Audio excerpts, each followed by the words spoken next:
देखिए, जो बजट सत्र चल रहा था उसमें सरकार की परफॉर्मेंस आपने देखी और स्पीकर महोदय ने कई बार कोशिश करी मंत्रियों को बचाने की, बावजूद उसके कोई संतोषजनक जवाब सरकार दे नहीं पा रही थी। और ना सिर्फ विपक्ष के सवालों पर, लेकिन सत्ता पक्ष के विधायक सवाल पूछते हैं, उसका भी कोई ढंग से प्रमाण के साथ संतोषजनक जवाब अधिकांश मंत्री दे नहीं पा रहे थे।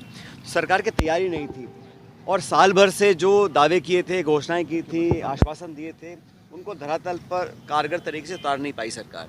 ये हम सब जानते हैं। इन 12-14 महीने में सिवाय खिंचाव के, टकराव के, सत्ता में असमंजस की स्थिति पैदा हुई है।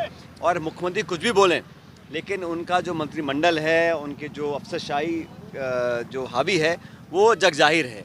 ये सब देख चुके हैं। इसलिए हम लोग तो लगातार सरकार से जवाब मांगेंगे। विपक्ष में हम लोग हैं, लेकिन कांग्रेस पार्टी सदन के अंदर, सदन के बाहर सक्रिय रूप से काम कर रही है। और कल हम लोगों ने मीटिंग करी है प्रदेश कांग्रेस कमेटी की, वहाँ पे प्रस्ताव पारित किया है। जिलों का सीमाओं में कुछ हम बदलाव करना चाह रहे हैं, कुछ अध्यक्ष और बनाना चाह रहे हैं। अरे देखो, भाषण में व्यंग कसना अलग होता है, लेकिन तथ्यों के आधार पर, आंकड़ों के आधार पर, वास्तविकता के आधार पर सरकार ने क्या किया है, गोलमोल भाषण देना, टीका टिप्पणी करना, वो एक अलग विषय है। लेकिन सरकार की जिम्मेदार तरीके से जो जवाबदेही होती है, उसको सरकार उसको पूरा नहीं कर पा रही है। कितना खिंचाव है, मंत्री सदन में नहीं आ रहे हैं, इस्तीफा दे रखे हैं और पता ही नहीं है कि कौन मंत्रिमंडल में है कि नहीं है। अब चाहे एसआई की भर्ती हो, चाहे पेपर लीक का इशू हो, चाहे बैकलॉग का इशू हो, चाहे लॉ एंड ऑर्डर का इशू हो, हर मोर्चे पर सरकार बैकफुट पर है।